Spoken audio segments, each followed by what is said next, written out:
Todo mundo preparado para rodar? Rodando. Ação!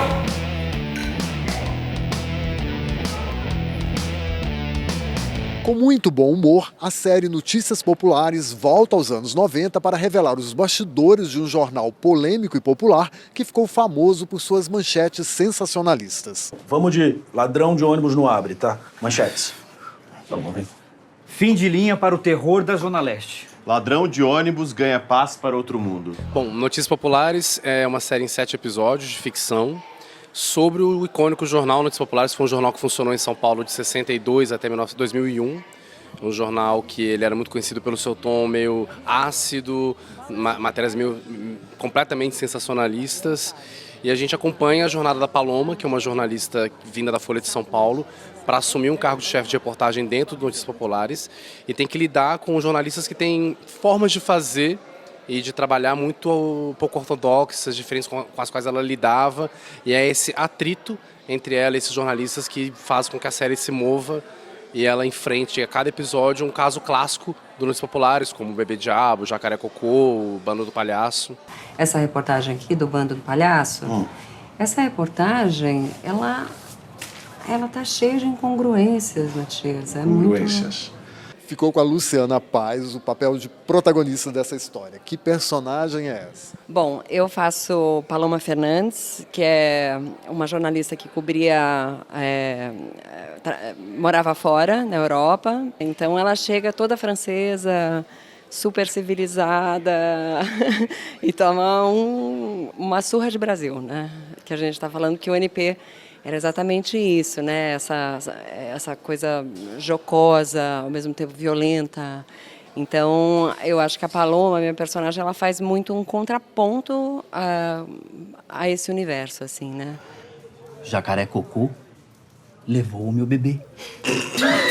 Então vamos de Jacaré Cocô no Abre e Bando do Palhaço Não Existe por Debaixo da Dobra. Como cada episódio ele traz uma matéria muito importante da história do Notícias Populares, então a gente tem muita gente que vai aparecendo durante a série, então cada episódio você tem novos personagens que surgem, mas essencialmente a gente trabalha muito com um elenco fixo da redação. Eu faço o Luna, ele é um dos jornalistas responsável pela economia, pelo setor de economia e também por cinema. Ele é um aficionado por filmes de Stallone, MacGyver.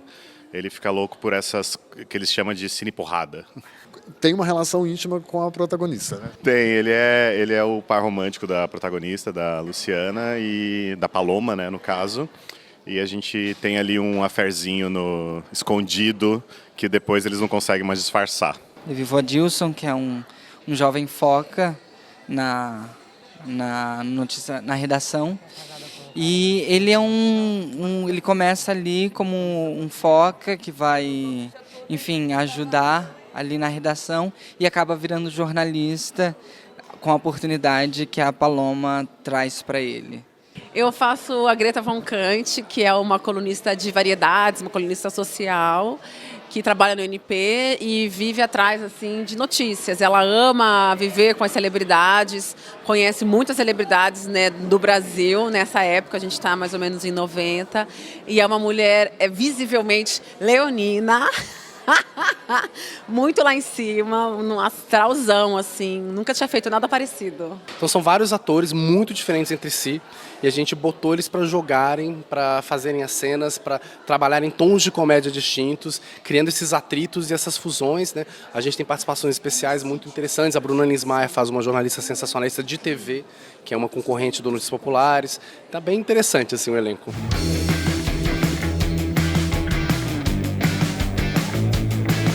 A câmera se mexe muito, observa de longe, como é que está o movimento? A câmera é muito presente. A gente faz muita coisa, desde câmeras na mão até movimentos muito travelings e coisas assim. A gente gosta dessa coisa da dinâmica interna do quadro também. Então a gente tem algumas propostas que dependem muito da cena. Assim. A gente traz atenção junto com o movimento da câmera e pensando muito a questão de ser uma série baseada nos anos 90. A gente foi pesquisar desde vídeos de YouTube da época até filmes da época e coisas assim. Então é uma proposta de uma fotografia bastante ligada a esse lugar que a gente tinha de uma certa cor, uma mistura de cores, uma profusão de informações que estava já dentro da lógica da pesquisa. Tem um lado que é bem realista, assim, dos anos 90, que é essa parte mais de época, de tentar trazer isso, e essa mistura de épocas um pouco, né, que a gente tem nos anos 90, tem um pouquinho de 80, um pouquinho de 70 e tal, então um pouco dessa mistura, mas tem uma proposta também, um tom mais anedótico, assim, para a imagem, assim. Então, por exemplo, o sangue da gente é guache, né, uma guache quase laranja. Então teve uma experimentação um pouco nessa linha. Soldado, me dá uma força. Levanta o rosto dele aqui um pouquinho pra mim. Levantar? É uma série grande, é uma série financiada pelo Fundo Setorial em parceria com o Canal Brasil, que a Quarup tem encabeçado. Tem uma equipe grande, mais de 150 pessoas todos os dias e flutuante. Às vezes eu tenho 70 figurantes numa diária só, que acaba sendo pesado para a produção. Essa segunda série que a gente faz com o Canal Brasil, a primeira foi Hit Parade, que foi super bem, e depois do Canal Brasil a gente já tinha engatilhado Notícias Populares. O André Barcinski, que idealizou a série, é jornalista, trabalhou no Notícias Populares, então pra gente faz muito sentido e também tem uma memória afetiva para todos nós. O dono da Quarup trabalhou na Folha, eu também me lembro da época que eu era foca, e o Notícias Populares era aquele jornal que a gente ficava escondido na banca, então tem uma relação especial com a produtora. E acho que a Quarup deveria ser a produtora mesmo que sugerisse esse projeto para o Canal Brasil. Justiceiro liquida irmãos na Zona Leste?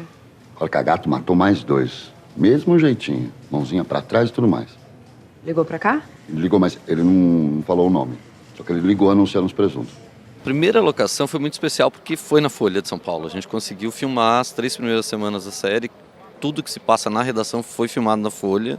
Acho que esse era o carro-chefe da direção de arte, né? Foi como a gente mais se preocupou em conseguir criar essa redação assim, muito rica, com as referências mesmo do que era o NP, do que era a Folha ali, fazer quase uma reconstituição de como que era esse espaço, quais os elementos assim mais importantes desse espaço. Por exemplo, as pastilhas coloridas da Folha, que eram muito características, na época não tinha mais.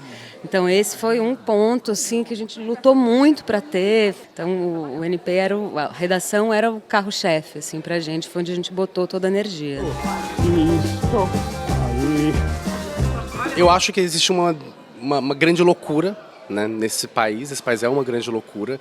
E para dar conta disso, eu optei pelo cômico, pelo sarcástico, pelo absurdo, justamente porque eu tendo a achar que o realismo, o excesso de realismo, às vezes não dá conta de todas as camadas dessa bagunça onde a gente está metido. E o Notícias Populares ele foi um pouco um representante, né, dessa forma de fazer um jornalismo um pouco mais bem-humorado, mais irônico, mais debochado. A minha personagem, eu não acho que ela é engraçada, mas eu acho que o que fica engraçado é exatamente essa civilidade, essa educação, em contraponto com a maneira como as pessoas lidavam com as notícias naquele momento, e ela sempre cobrando checagem dos fatos. E eu acho que o universo é um universo muito onírico e divertido, né? Assim, ao mesmo tempo chocante, tem essa natureza, assim.